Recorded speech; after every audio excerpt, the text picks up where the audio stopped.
Hi there. Hi, my everything, my buddies, and people out there. Good afternoon, everyone. Today is Labor Day here in Canada.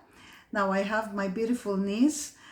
We will doing a vlog again, and this is all about our vlog is all about how is it to be married to a foreigner. Like, hindi mo kadugo. Definitely. I mean, like, kahit Pilipino, pero hindi mo, I mean, like, hindi mo kalahi. You know what I mean? Yeah. Okay, Michelle? Yes, Let's Tita. keep going. Game na po. Game. Alright, my first question is that how is it to live with Tito Gary po, since he is Canadian and you are a Filipina? Yeah. So how is your household po? Oh, well, like, I would always believe that with me, culture is not a problem. For me, it is just the way how you live your life, you know. So yun ang pinaka-importante. Yung upbringing, that's number one for me. So at the beginning, it was really quite difficult because we were adjusting to one another and we didn't know each other really well when we got married. So parang napakabilis lang yung pangyayari, Michelle. And then like, we started learning and learning from one another. And it was quite a struggle on my end.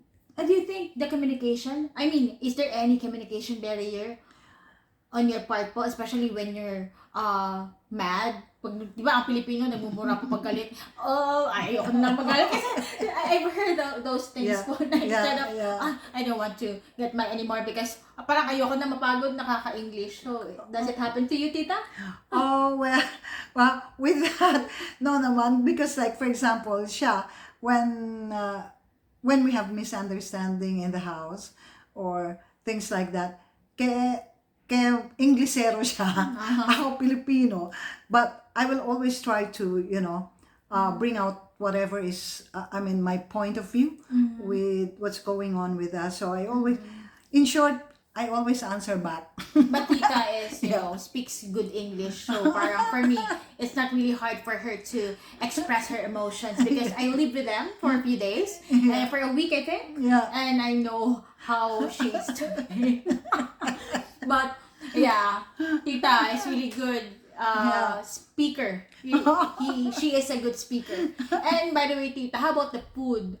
Does he likes your food? Yeah. Whatever you cook for him, does he likes it po? Okay, what I do is that like the food that he likes, Filipino food, is adobo. Oh. He likes yung pansit Amazing. natin, lumpiang Shanghai, of course. Oh, that's good. And with regards to, what is this? With the food that he eats, like of course I already learned the food that he wants to eat, so I do that. I do my very best, like I cook like Canadian food as much as possible.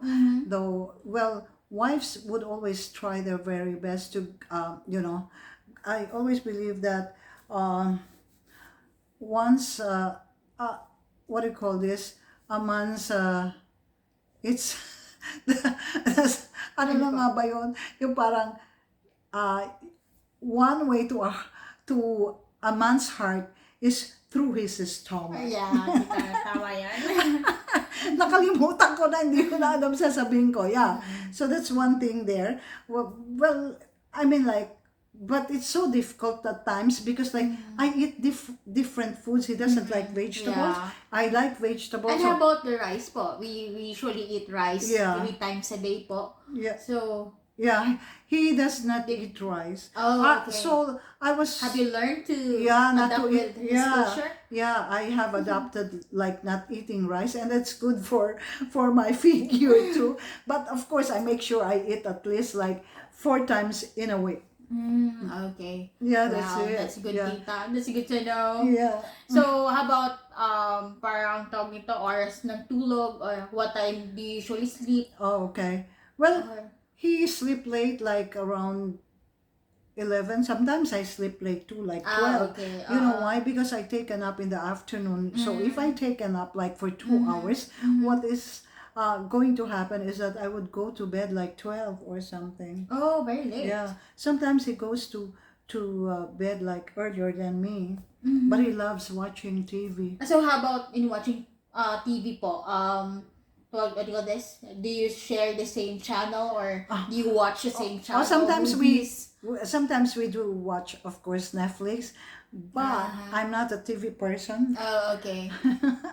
That's good to know. So that's it. He's a TV person. He loves TV and playing his games on his phone. But how about po, like for example, the way you dress? Is it really important to you for whatever he, for example, he doesn't want you to wear sexy, skimpy clothes? Yeah. That his what do you call this? Opinion matters to you when it comes to the way you dress? Oh, well, of course a little bit because but then he loves sexy clothes and I don't like that. I would always tell him I'm conservative. I'm a conservative person no matter what. I may be in Canada but I won't follow whatever they wear. Pilipino pa rin ako. That's good to know, tita. Yeah. At least Pilipino pa rin ako, kanon. So, ayun, yun naman yung, hindi naman mahirap mag-asawa ng foreigner. Kaya lang, syempre, babalansehin mo rin, you know. There are things that you have to understand, but there are times that I don't understand. But this is my final, sorry tita. Ano po yun?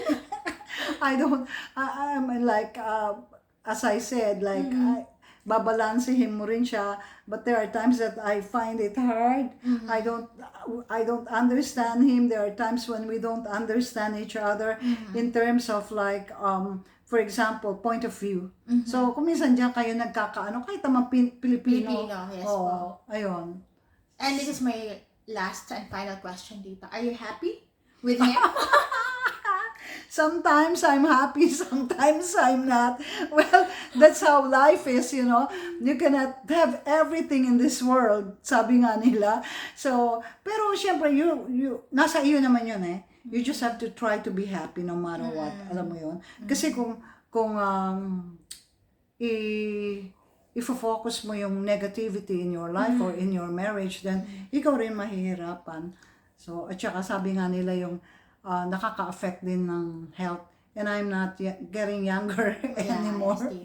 So I want to keep my health, healthy. I want to be healthy, to be happy. Ang dami kong gusto. I want this, I want that, I want this. And you're taking care of your mental health. Oh yes, that's especially very here in important. Canada. Yeah. Because we usually live here alone. Parang we try to be independent here in Canada. So, I think that's the most important thing. Yes. Alam nyo, yan din ang sinasabi ko sa mga anak ko na no matter what, you have to be strong. You have to pray to God. I mean, yung pangalagaan nyo yung isipan nyo. Kasi wala naman makakatulong sa inyo, sa isipan nyo, kundi kayo lang. Alam mo yun? Kasi hindi naman natin hawak yung mga isip ng bawat isa. So that's very, very important thing to me. Because I've seen a lot of people like having anxiety, depression, mga nagiging bipolar sila. But it's never their fault. Hindi nila kasalanan yon. Nangyayari lang yon. Kasi siguro mga napagdaanan nila, at saka yung, how do you call that, the imbalance. Yes po, chemical imbalance. Chemical imbalance. Yan. It's possible. It's always been happening po. Oo, kaya ako parang I don't look down at people who are encountering that. Kasi, pero sa Pilipinas, yun lang mali sa atin eh. Hindi nila pinangangalagaan yang. Yeah, we have this stigma dito in the Philippines that, you know, pagka sinasabing nagpatingin ka sa psychiatrist, baliw ka na. So, that's the worst thing about our country. Hindi pa tayo aware. May stigma po, tita. So, dapat yun yung develop ng government. They have to, create a program. That's very regarding true. Mental health. Yeah. Di ba, tita? Oh, yun din. Magandang vlog yung mental health. Okay. Soon! Yeah. Di ba, tita? Yeah. But I think, that's very nice. Yeah. I think we learned something today about the relationship of tita with her husband. Actually, Tito Gary is so sweet and he's so kind to us. So I think Tita is so happy. Di ba, Tita? Yeah. We all have to be happy no matter what. All right, guys. Thank you so much for listening, for watching our vlog. Thank you very much. And Thank all you. have a great day, a great afternoon, or a great morning, or a great evening, wherever you are. Bye. Bye-bye. Thank you. Take care. Andiyan na